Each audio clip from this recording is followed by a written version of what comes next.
The NFL's current playoff seeding system is broken. There's no other way to put it. And while the Detroit Lions are absolutely right to push for change, they're simply not going far enough. The problem isn't just that a 9-win team can host a playoff game. It's that the entire philosophy behind seeding is outdated and fails to reward the best teams.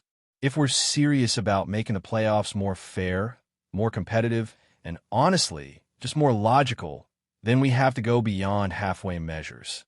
The entire seeding approach needs to be rebuilt from the ground up. Let's start with what the Lions are proposing. Initially, they floated a system where playoff seeding would ignore division winners and just go straight by record. The top teams, regardless of division, get the home games. That got shot down pretty fast. So now, the updated version seems to be, you still get a home game if you win your division, but in the second round, teams get reseeded based on record. Sounds like a compromise, right? Wrong. It's completely backward. The NFL already essentially reseeds in the second round. There's no fixed bracket. The number 1 seed always plays the lowest remaining seed after the first round. So if a wild card team pulls off an upset, the top seed gets the weakest remaining team. That's already how it works. So what's the point of this new proposal? It doesn't fix the core issue that a team can win a weak division with a mediocre record and end up with home field advantage over a better, more consistent team that just happens to be in a tougher division. That's not fair. And if your fix only kicks in after the first round, you're admitting the system is flawed, but refusing to actually correct it when it matters most. Why is a 7-10 division winner allowed to host a playoff game against a 12-win wild card? It makes no sense. If you're saying it's broken in the second round, then you're saying it's broken in the first. Fix it all the way. Now, let's be clear, this isn't a one-season fluke. This has been an issue for years, and it's only gotten worse as the league expanded. When the NFL went from 3 divisions to 4 in each conference, they diluted the pool. Smaller divisions mean it's more likely to have an entire group of average or subpar teams, and one of them still gets in. Then they added a 7th playoff team per conference, further lowering the bar for entry.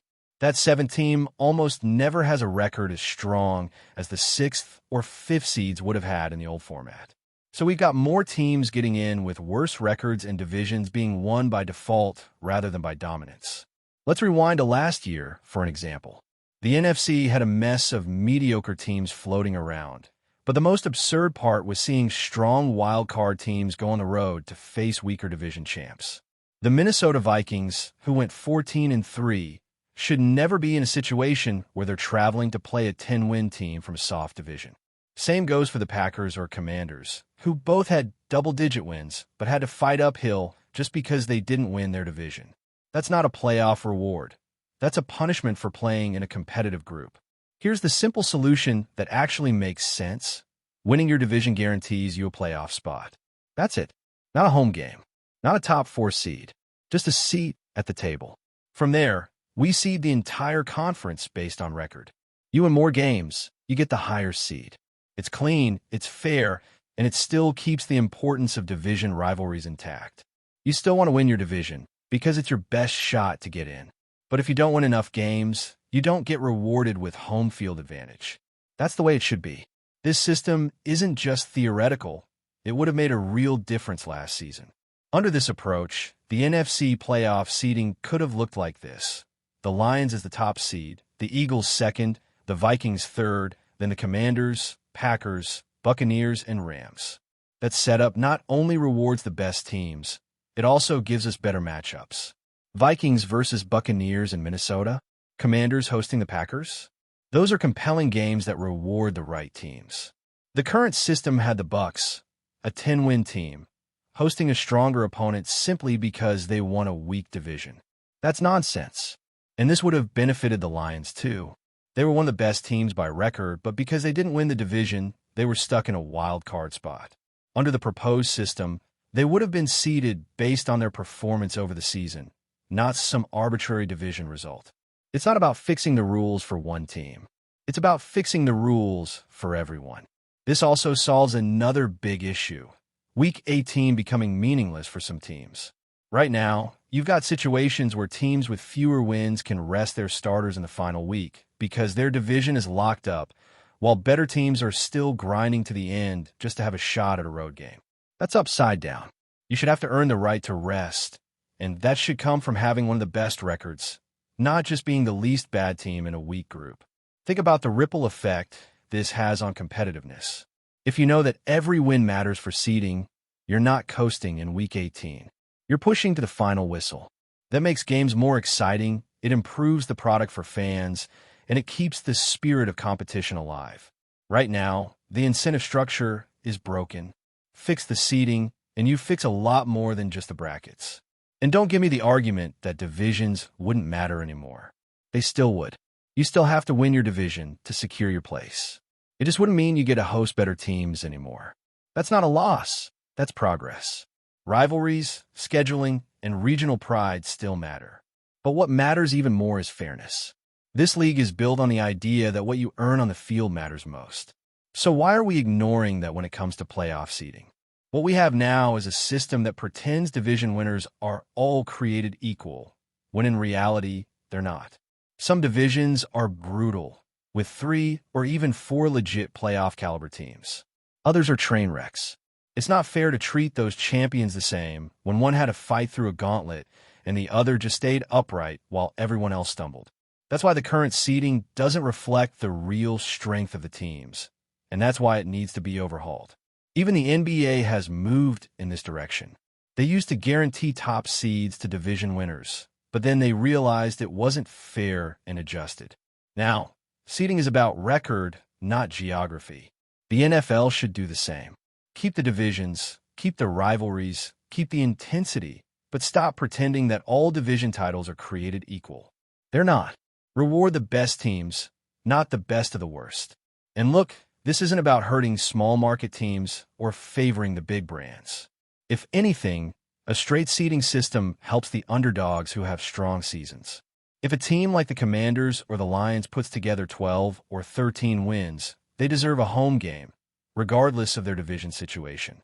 Let the play on the field decide who gets rewarded, not the zip code on the front of the schedule. It's baffling that the league hasn't already made this change. The logic is sound. The data backs it up. And let's not forget, this isn't just about fairness.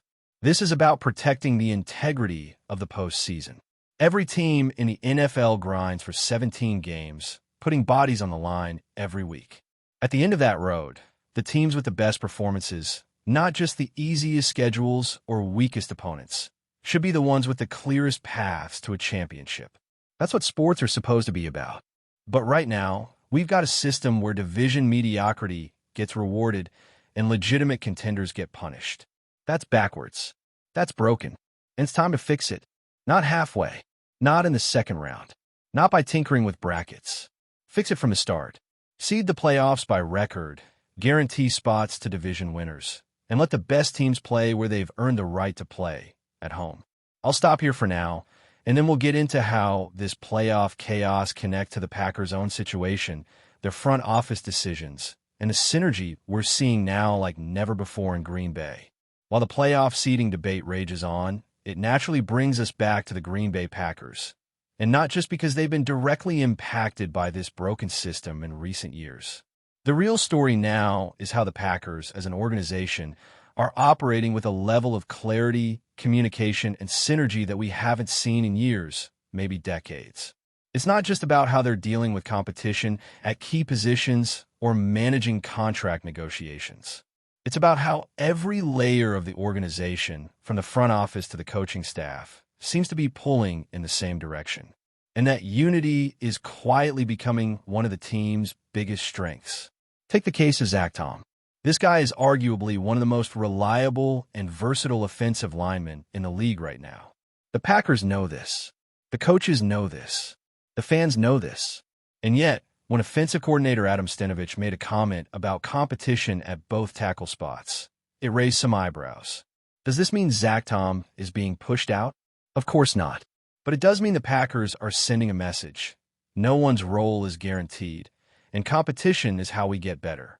That message, by the way, aligns perfectly with what general manager Brian Gutekunst believes. And when you've got your GM and your coaching staff aligned like that, especially in Green Bay, where the history of tension between those offices is well documented, you've got something special. Remember the days when Mike McCarthy was publicly begging for veteran players while Ted Thompson stubbornly held onto his youth-first roster philosophy? That disconnect was obvious, and it created friction that eventually boiled over. Now, we're seeing the opposite. Matt LaFleur and Gutekunst are on the same page. They both believe in depth, flexibility, and building through internal competition. And because of that, they've positioned themselves with one of the most adaptable offensive lines in the league. Just look at the possibilities. If Rashid Walker wins the left tackle spot, Jordan Morgan can slide inside. If Anthony Belton surprises everyone and wins the right tackle job, Zach Tom can kick inside to center. If Elgton Jenkins plays hardball in contract talks, they've got options, real playable options. This isn't just about depth. It's about strategy. It's about negotiation leverage. And it's about future-proofing the roster. That's what smart organizations do. And it's not just the offensive line. The synergy between the front office and the coaching staff is showing up in how the Packers handle player messaging too. Take Jaire Alexander, for example. Publicly, the coaches are being cautious, saying, "We'll see," when asked about his status. But behind the scenes, the reports are clear. The organization expects him to be part of the plan. That's not mixed messaging. That's coordinated messaging. It's a public-facing strategy that reflects internal alignment. The Packers aren't just reacting. They're thinking ahead.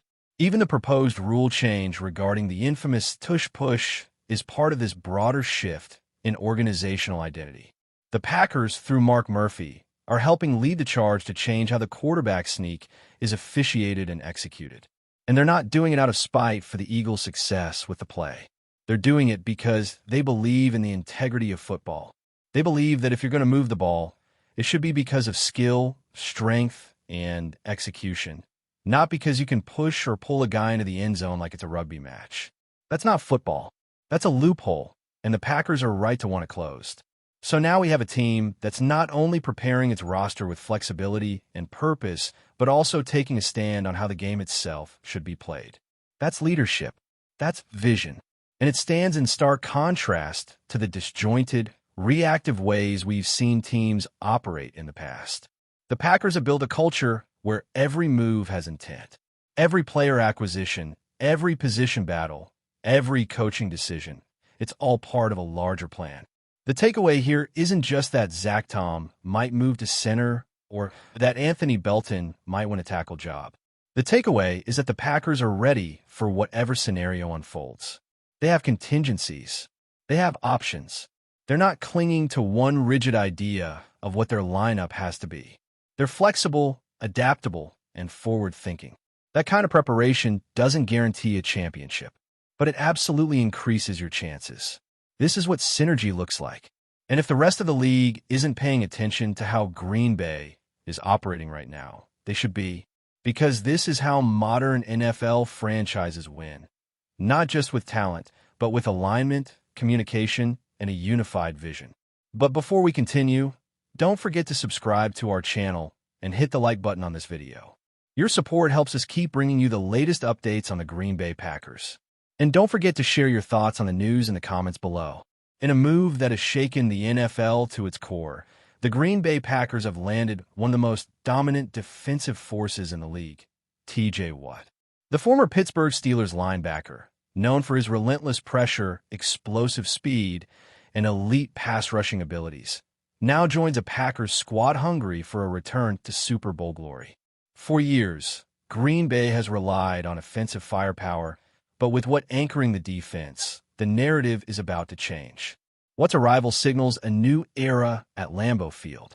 The three-time All-Pro and 2021 Defensive Player of the Year brings not only his 87.5 career sacks, but also unmatched intensity and leadership.